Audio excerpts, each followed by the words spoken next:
ತಗ್ಲಾಕೊಂಡು ಅವ್ರ ಕತೆ ಕೇಳಬಾರ್ದು, ತದ್ದಿಕ್ಕೂ ನಮ್ಮ ಮಕ್ಕಳನ್ನ ಯಾವತ್ತೂ ಸ್ವಲ್ಪ ಬೇಡ ಅಂತ ಬ್ಯಾಡ್ ಚಿತ್ರ ಮಾಡಿದ್ದೀವಿ. Ocean effect ಅಂತ ಒಂದು ಪ್ಲಾನೆಟ್ ಇದೆ, which is toughest moment of film writing. So ಆ ಪ್ಯಾಟರ್ನಲ್ಲಿ ಈ ಸಿನಿಮಾನ ಮಾಡಿದ್ದೀವಿ. ಯಾವುದೇ ದೊಡ್ಡ ಸ್ಟಾರ್ ವ್ಯಾಲ್ಯೂ ಅಂತ ಇರುತ್ತೆ, ಕಾಂಟೆಂಟ್ ನಮಗೆ ದುಡ್ಡು ಹಾಕೋರು ಬಹಳ ಮುಖ್ಯ ಆಗ್ತಾರೆ. ಒಂದು ಮರ್ಡರ್ ಮಿಸ್ಟ್ರಿ ತುಂಬಾನೇ ಸಸ್ಪೆನ್ಸ್ ಕೂಡ ಇದೆ. ಕತೆ ಏನು ಹೋಗ್ತಾ ಇದೆ, ಏನಾಗುತ್ತೆ ಅಂತ ಯಾರು ಗೆಸ್ ಮಾಡ್ತಾರೆ. ಆ ಮೂಮೆಂಟ್ ಅಲ್ಲಿ ಪ್ರಾಮಿಸ್ ಮಾಡೋದು ತುಂಬಾ ಈಸಿ. ಆ ಪ್ರಾಮಿಸ್ ನ ನಮ್ಮ ಅರ್ಜುನ್ ಸರ್ ಬ್ಯಾಡ್ ನನ್ನ ಎರಡನೇ ಚಿತ್ರ. ಮೊದಲನೇದು ಪ್ರೀತಿ ರಾಯಭಾರಿ ಅಂತ ಮಾಡಿದೆ, ಅದಾದ್ಮೇಲೆ ಸ್ವಲ್ಪ ಬೇಡ ಅಂತ ಬ್ಯಾಡ್ ಚಿತ್ರ ಮಾಡಿದ್ದೀವಿ. ಒಂದು ಈಗಿನ ಜನರೇಷನ್ಗೆ ಸೂಟ್ ಆಗುವಂಥ ಒಂದು ಆ್ಯಕ್ಟ್ ಆಗುವಂಥ ಒಂದು ಒಳ್ಳೆ ಕಥನ ಸೂಟ್ ಮಾಡ್ಕೊಂಡು ಮಾಡಿದ್ದೀವಿ. ರೆಗ್ಯುಲರ್ ಲವ್ ಸ್ಟೋರಿ ಇದೆ, ಹಾಗೆ ನಿಮಗೆ ಒಂದು ನೋಡಿದ್ರೆ ಬೋರ್ ಆಗ್ತಿರೋಂಥ ಒಂದು ಒಳ್ಳೆ ಅತ್ಯುತ್ತಮ ಚಿತ್ರ. ಹಾಗೆ ಸೌಂಡ್ ಕ್ವಾಲಿಟಿ, ಈ ಸಿನಿಮಾನ ಯಾಕೆ ನೋಡಬೇಕು ಅಂತ ಹೇಳ್ತೀನಿ ಅಂದರೆ, ಪರಭಾಷಾ ಚಿತ್ರಗಳಿಗೆ ನಮ್ಮ ಜನ ಮಾರೋಗ್ಬಿಟ್ಟಿದ್ದಾರೆ. ಹೇಗೆಂದರೆ ಆ ಸೌಂಡ್ ತುಂಬ ಚೆನ್ನಾಗಿರುತ್ತೆ, ಕ್ವಾಲಿಟಿ ತುಂಬ ಚೆನ್ನಾಗಿರುತ್ತೆ ಅಂತ ತುಂಬ ಹೇಳ್ತಿರ್ತಾರೆ. ಆದರೆ ನಾವು ತುಂಬ ಭರವಸೆ ಕೊಡ್ತೀವಿ ಈ ಸಿನಿಮಾದಲ್ಲಿ. 100% ನೀವು ಕೊಟ್ಟು ನೋಡುವಂಥ 200 ರೂಪಾಯಿ ಇರ್ಬೋದು, 300 ರೂಪಾಯಿ ಇರ್ಬೋದು, ಆ ದುಡ್ಡಿಗೆ ಖಂಡಿತ ಮೋಸ ಆಗಲ್ಲ, ನಾವು ಪ್ರಾಮಿಸ್ ಮಾಡ್ತೀವಿ. ಕಾಂಪ್ಲಿಕೇಟೆಡ್ ಸ್ಟ್ರಕ್ಚರ್ ಒಂದು ಸ್ಕ್ರೀನ್ ಪ್ಲೇ ಮಾಡಿದ್ದಾರೆ. ಓಷನ್ ಎಫೆಕ್ಟ್ ಅಂತ ಒಂದು ಪ್ಲಾನೆಟ್ ಇದೆ, which is toughest moment of film writing. So ಆ ಪ್ಯಾಟರ್ನಲ್ಲಿ ಈ ಸಿನಿಮಾನ ಮಾಡಿದ್ದೀವಿ. ಸೊ ವೆರಿ ರೇರ್ಲಿ ಯೂಸ್ಡ್ ಅಂತ ಹೇಳ್ಬೋದು ಓವರ್ ಇಂಡಿಯಾ. ಸೊ ಅದರಲ್ಲಿ ನಾವು ಮಾಡಿದ್ದೀವಿ ಅಂತ ನಾನು ಖುಷಿ ಪಡ್ತೀನಿ. ಆ್ಯಂಡ್ ಬೆಸ್ಟ್ ಪಾರ್ಟ್ ಅಂತ ಹೇಳಿದ್ರೆ, ಎಲ್ಲರೂ ಹೊಸಬರು ಇರಬೇಕು ಅನ್ನೋದ್ರಲ್ಲಿ ನಾನು ತುಂಬ ಕಾಶಿಯಸ್ ಆಗಿದೆ. ಅದರಲ್ಲಿ ಮಕ್ಕಳು ತುಂಬ ಚೆನ್ನಾಗಿ ಮಾಡಿದ್ದಾರೆ. ಅವರು ಯಾವುದೇ ಕಾರಣಕ್ಕೂ ಹೊಸಬರು ಒಂದು 15 ಸಿನಿಮಾ ಥರ ಕಾಣಿಸುತ್ತೆ. ಅದು ಈ ಸಿನಿಮಾದ ಒಂದು ಹೈಲೈಟ್ ಅಂತಲೇ ಹೇಳ್ಬೋದು. And all the character, Apoorva, Srini and Manju master ಎಲ್ಲರೂ ತುಂಬ ಚೆನ್ನಾಗಿ ಮಾಡಿದ್ದಾರೆ. ಸೊ ನಾನು ಹೇಳೋದಕ್ಕಿಂತ ಸೊ 28 ಇದೇ ತಿಂಗಳು ಉಗಾದಿ ಟೈಮ್, ಹಾಲಿಡೇ ಟೈಮಲ್ಲಿ ರಿಲೀಸ್ ಆಗುತ್ತೆ. ಸೊ ಎಲ್ಲರೂ ರಿಕ್ವೆಸ್ಟ್ ಮಾಡ್ಕೊಳ್ತೀನಿ, ಥಿಯೇಟರ್ ಬಂದು ನೋಡಿ ಅಂತ. ಯಾಕಂದರೆ ಒಂದೊಂದು ನೋಡೋದು ನೀವು ಕನ್ನಡ ಸಿನಿಮಾಗೆ ಸಪೋರ್ಟ್ ಮಾಡೋದು, ಸೊ ನಮ್ಮ ಕನ್ನಡ ಭಾಷೆಗೆ ಕನ್ನಡ ಸಿನಿಮಾಗೆ ಸಪೋರ್ಟ್ ಮಾಡೋದು ಅಂತ ಆಗುತ್ತೆ. ಸೊ ಎಲ್ಲರೂ ಬನ್ನಿ, ಥಿಯೇಟರ್ ನೋಡೋಣ. So thank you all, thank you to producer sir. ಯಾಕಂದರೆ ಇದುವರೆಗೂ ನನ್ನ ಫಸ್ಟ್ ಡೇ ಕತೆ ಕೇಳಲೂ ಇಲ್ಲ, ಇದುವರೆಗೂ ಅವ್ರು ಏನೂ ಹೇಳಿಲ್ಲ. ಸೊ ಆ ಥರ ಸಪೋರ್ಟ್ ಸಿಗೋ ಪ್ರೊಡ್ಯೂಸರ್ ತುಂಬ ಕಷ್ಟ. So thank you. ನನ್ನ ರೀಸೆಂಟ್ ಆಗಿ ರಿಲೀಸ್ ಆಗಿರುವಂಥ ಪ್ರತಿಯೊಂದು ಸಿನಿಮಾನು ರೆಕಾರ್ಡ್ಸ್ ಪ್ಲೇಸ್ ಚೆನ್ನಾಗಿ ನೋಡಿದೆ, ಜನ ಇಷ್ಟಪಟ್ಟಿದ್ದಾರೆ. ಆ್ಯಂಡ್ ಟೈಮ್ ಅಂಡ್ ಅಗೇನ್ ನಾವು ಕನ್ನಡದವರು ಡೂಯಿಂಗ್ ದಟ್ ಕಾಂಟೆಂಟ್ ಇರೋ ಸಿನಿಮಾಗಳು ಕನ್ಸ್ಯೂಮ್ ಮಾಡ್ಕೋತೀವಿ, ನಮಗೂ ಇಷ್ಟ. ಬರೀ ಮಲಯಾಳಂ ಅಥವಾ ತಮಿಳ್ ಅಥವಾ ತೆಲುಗು ಆದರೆ ಕನ್ನಡದಲ್ಲೂ ಕೂಡ ಕಾಂಟೆಂಟ್ ಇರೋ ಸಿನಿಮಾ ಬಂದರೆ ಥಿಯೇಟ್ರಿಗೆ ಜನ ಬರ್ತಾರೆ ಅನ್ನೋ ನಂಬಿಕೆ ಅನಿಸ್ತಿದೆ. ಸೊ ಅಂಥ ಸಿನಿಮಾಗಳಲ್ಲಿ ಭಾಗಿಯಾಗಿ ಹೆಮ್ಮೆ ಇದೆ.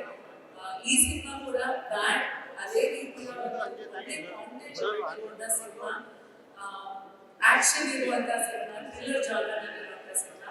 ಹಾಗೆ ಸರ್ ನಿಮಗೆ ರೋಷನ್ ಎಫೆಕ್ಟ್ ಅನ್ನೋದು ತುಂಬ ಕಡಿಮೆ ಬರ್ತಾ ಇದೆ ಇಂಡಸ್ಟ್ರಿಯಲ್ಲಿ, ಸಿನಿಮಾ ಮೇಕಿಂಗಲ್ಲಿ. ಅದನ್ನ ಅತ್ಯದ್ಭುತವಾಗಿ ಡೈರೆಕ್ಟ್ ಮಾಡಿದ್ದಾರೆ. ಶೇಖರ್ ಸರ್ ಅವರ ಡೈರೆಕ್ಷನ್ ಏನು ಮಾಡ್ಕೊಳ್ಬೇಕಾಗಿಲ್ಲ, ಬಹಳ ದೊಡ್ಡ ಸ್ಟಾರ್ ಜೊತೆಗೆ ಕೆಲಸ ಮಾಡಿರುವಂಥವ್ರು. ಅವ್ರನ್ನದು ನನಗೆ ಈ ಕತೆ ಹೇಳಿ ನಾನು ಈ ಕತೆಗೆ ಆಯ್ಕೆ ಆಗಿರೋದು ನನಗೆ ಒಂದು ಸೌಭಾಗ್ಯ, ತುಂಬ ಖುಷಿಯಾಗಿದೆ. ಹಾಗೆ ಪ್ರೊಡ್ಯೂಸರ್ಗೆ ಥ್ಯಾಂಕ್ ಯು ಸೋ ಮಚ್. ಯಾಕೆಂತಂದರೆ ಯಾವುದೇ ದೊಡ್ಡ ಸ್ಟಾರ್ ವ್ಯಾಲ್ಯೂ ಅಂತ ಇರುತ್ತೆ, ಕಾಂಟೆಂಟ್ ನಮಗೆ ದುಡ್ಡು ಹಾಕೋರು ಬಹಳ ಮುಖ್ಯ ಆಗ್ತಾರೆ, ಎಸ್ಪೆಷಲಿ ನಮ್ಮ ಇಂಡಸ್ಟ್ರಿನಲ್ಲಿ ಈ ಟೈಮಲ್ಲಿ. So thank you so much sir. Thanks a lot for the opportunity. Shooting ಮಾಡುವಾಗ ಅದು ತುಂಬ ಎಂಜಾಯ್ ಮಾಡಿದ್ದೀವಿ.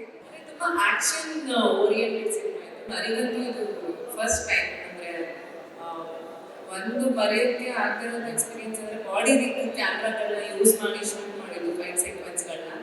ಸೊ ಜನರಲಿ ಏನಾಗುತ್ತೆ ಅಂತಂದರೆ ಒಂದು ಕಡೆ ಕ್ಯಾಮ್ರಾ ಪ್ಲೇಸ್ ಮಾಡಿರ್ತಾರೆ ಅಥವಾ ಅವರು ಒಂದು ಟ್ರ್ಯಾಕಲ್ಲಿ ಹಾಕೊಂಡಿರ್ತಾರೆ, ನಾವೆಲ್ಲ ಆ್ಯಕ್ಟರ್ಸಲ್ಲಿ ಅದ್ರ ಎದುರುಗಡೆ ಆ್ಯಕ್ಟ್ ಮಾಡ್ತಾ ಇರ್ತೀವಿ. ಬಟ್ ಈ ಸಲ ನಮ್ಮ ಬಾಡಿ ಮೇಲೆ ಕ್ಯಾಮ್ರಾ ಮೌಂಟ್ ಮಾಡಿ ಒಂದಷ್ಟು ಫೈಟ್ ಸೀಕ್ವೆನ್ಸ್ನ ಶೂಟ್ ಮಾಡಿಸಿದ್ದಾರೆ Shekhar sir. So I think ಆ ಎಕ್ಸ್ಪೀರಿಯನ್ಸ್ನ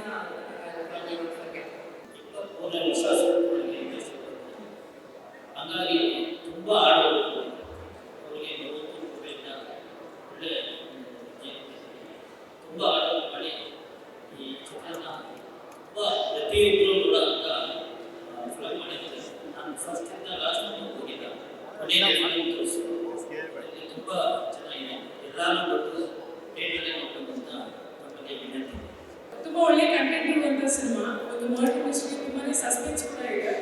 ಸೊ ಪ್ರತಿಯೊಬ್ಬರು ಶೇಖರ್ ಸರ್ ಆಗಿರ್ಬೋದು, ಅಪೂರ್ವ ಆಗಿರ್ಬೋದು, ನಕುಲ್ ಅವರು, ಮಧು ಮಾಸ್ಟರ್, ಪ್ರತಿಯೊಬ್ಬರು ತುಂಬಾ ಎಫರ್ಟ್ಸ್ ಹಾಕಿ ಮಾಡಿದಂಥ ಸಿನಿಮಾ. ಡೆಫಿನೆಟ್ಲಿ ಎಫರ್ಟ್ಸ್ ನಮಗೆ ಆನ್ ಸ್ಕ್ರೀನ್ ಕಾಣಿಸುತ್ತೆ. ಸೊ ಕನ್ನಡ ಸಿನಿಮಾನ ಬೆಳೆಸುವಂಥ ಜವಾಬ್ದಾರಿ ನಮ್ಮೆಲ್ಲರ ಮೇಲೂ ಇದೆ. ನಮ್ಮ ಭಾಗ ನಾವು ಮಾಡಾಗಿದೆ. ಸೊ ಎಲ್ಲರೂ ದಯವಿಟ್ಟು ಥಿಯೇಟರ್ಸ್ಗೆ ಬಂದು ಮೂವಿನ ನೋಡಿ, ಪ್ರತಿಯೊಬ್ಬರು ಇಷ್ಟ ಆಗುತ್ತೆ ಅಂತ ಅನ್ಕೊಂಡಿದ್ದೀನಿ. ಈ ಸಿನಿಮಾದಲ್ಲಿ ಸಸ್ಪೆನ್ಸ್ ಇದೆ, ಥ್ರಿಲ್ಲರ್ ಇದೆ, ಲವ್ ಇದೆ. PC ಶೇಖರ್ ಅವರು ರೋಮಿಯೋ, ಗಣೇಶ್ ನಗರಿಯ ರೋಮಿಯೋ ಸಿನಿಮಾದಿಂದ ಮಾಡುವಂಥ ಎಲ್ಲ ಸಿನಿಮಾಗಳಲ್ಲಿ ನನಗೆ ನನ್ನ ಅಬ್ಸರ್ವೇಷನ್ ಏನಂದರೆ, ಆ್ಯಸ್ ಎ ಜರ್ನಲಿಸ್ಟ್ ಆಗಿ, ಫಿಲಮ್ ಜರ್ನಲಿಸ್ಟ್ ಆಗಿ, ಕತೆ ಮತ್ತು ಮೇಕಿಂಗ್, ಸಿನಿಮಾದ ಕತೆ ತುಂಬ ವಿಶಿಷ್ಟವಾಗಿರುತ್ತೆ, ಮತ್ತು ಮೇಕಿಂಗ್ ಕೂಡ ಸಿನಿಮಾಟೋಗ್ರಫಿ, ಆ ಕಥೆನ ತಗೊಳ್ಳೋ ರೀತಿ ತುಂಬ ವಿಭಿನ್ನ ಅಂತ ನನಗೆ ಅನಿಸಿದೆ. ಈ ಸಿನಿಮಾದ ಸ್ಕ್ರಿಪ್ಟ್ ಕೂಡ ನನಗೆ ತುಂಬ ಇಷ್ಟ ಆಯಿತು. ಯಾಕೆಂದರೆ ಇಂಪ್ಲಿಮೆಂಟ್ ಮಾಡೋದಕ್ಕಾಗೋದಿಲ್ಲ, ಕತೆ ಏನು ಹೋಗ್ತಾ ಇದೆ, ಏನಾಗುತ್ತೆ ಮುಂದೆ ಅಂತ ಯಾರೂ ಗೆಸ್ ಮಾಡೋಕ್ಕಾಗಲ್ಲ. ಆ ಥರದ ಒಂದು ಥ್ರಿಲ್ಲರ್ ಎಕ್ಸ್ಪೀರಿಯನ್ಸನ್ನು ಖಂಡಿತ ಪ್ರೇಕ್ಷಕರಿಗೆ ಕೊಡುತ್ತೆ.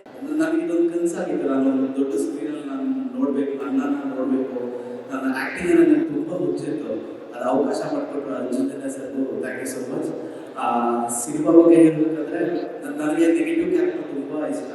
ಅದನ್ನು ನನ್ನ ಕೈಯಲ್ಲಿ PC ಶೇಖರ್ ಸರ್ ತುಂಬ ಅದ್ಭುತವಾಗಿ ಮಾಡಿಸ್ಕೊಟ್ರು. ತುಂಬ ಕಲಿಯೋಕೆ ಸಿಕ್ತು ನನಗೆ ಈ ಜಾಗದಲ್ಲಿ. ಕನಸು ಎಲ್ಲರೂ ಕಾಣ್ತಾರೆ, ಆ ಕನಸು ನನಸು ಮಾಡಿರೋಂಥ ಸಿನಿಮಾ ನನಗೆ ನನ್ನ ಬ್ಯಾಡ್ ಸಿನಿಮಾ.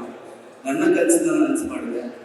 ಹಾಗೂ ನಮ್ಮ ಡೈರೆಕ್ಟರ್ ಸರ್ ವಿಷನ್ಗೆ ಕೆಲಸ ಮಾಡೋದಂದ್ರೆ ತುಂಬ ಕಷ್ಟ. ಅವ್ರಿಗೆ ಹಿಂಗೆ ಬೇಕಂದ್ರೆ ಹಂಗೆ ಬೇಕು. ನನಗೆ ಅದನ್ನ ಕಲಿಯೋಕೆ ತುಂಬ ಸಿಕ್ತು. ಓಕೆ, ಒಂದು ಪರ್ಟಿಕ್ಯುಲರ್ ಒಂದು ಇಷ್ಟಿದೆ ಅಂತ ಅಷ್ಟನ್ನೇ ಮಾಡಬೇಕು, ಅದ್ರ ಜಾಸ್ತಿ ಮಾಡ್ಬೋದು, ಕಮ್ಮಿ ಮಾಡ್ಬೋದು, ಆ ಥರ ವಿಷಯಗಳನ್ನ ತುಂಬ ಕಲಿತೆ. I am very happy. ಯಾಕಂದರೆ ಆ ಮೂಮೆಂಟಲ್ಲಿ ಪ್ರಾಮಿಸ್ ಮಾಡೋದು ತುಂಬ ಈಸಿ. ಆ ಪ್ರಾಮಿಸ್ನ ನಮ್ಮ ಅರ್ಜುನ್ ಸರ್ ನನಗೋಸ್ಕರ ನಡೆಸ್ಕೊಟ್ಟಿದ್ದಾರೆ. I just thank you Arjun sir for that. ತುಂಬ ಜನ ಕೇಳ್ತಾ ಇದ್ರು ಮಾಸ್ಟರ್ ಯಾವಾಗ ಸಿನಿಮಾ ರಿಲೀಸ್ ಅಂತ. ಇದೇ ಮಾರ್ಚ್ 28ನೇ ತಾರೀಕು ರಿಲೀಸ್ ಆಗ್ತದೆ. ಪ್ಲೀಸ್ ಎಲ್ಲರೂ ಬನ್ನಿ ಥಿಯೇಟ್ರಲ್ಲಿ ನಮ್ಮ ಸಿನಿಮಾನ ನೋಡಿ ಅಂತ ಕೇಳ್ಕೊತೀನಿ.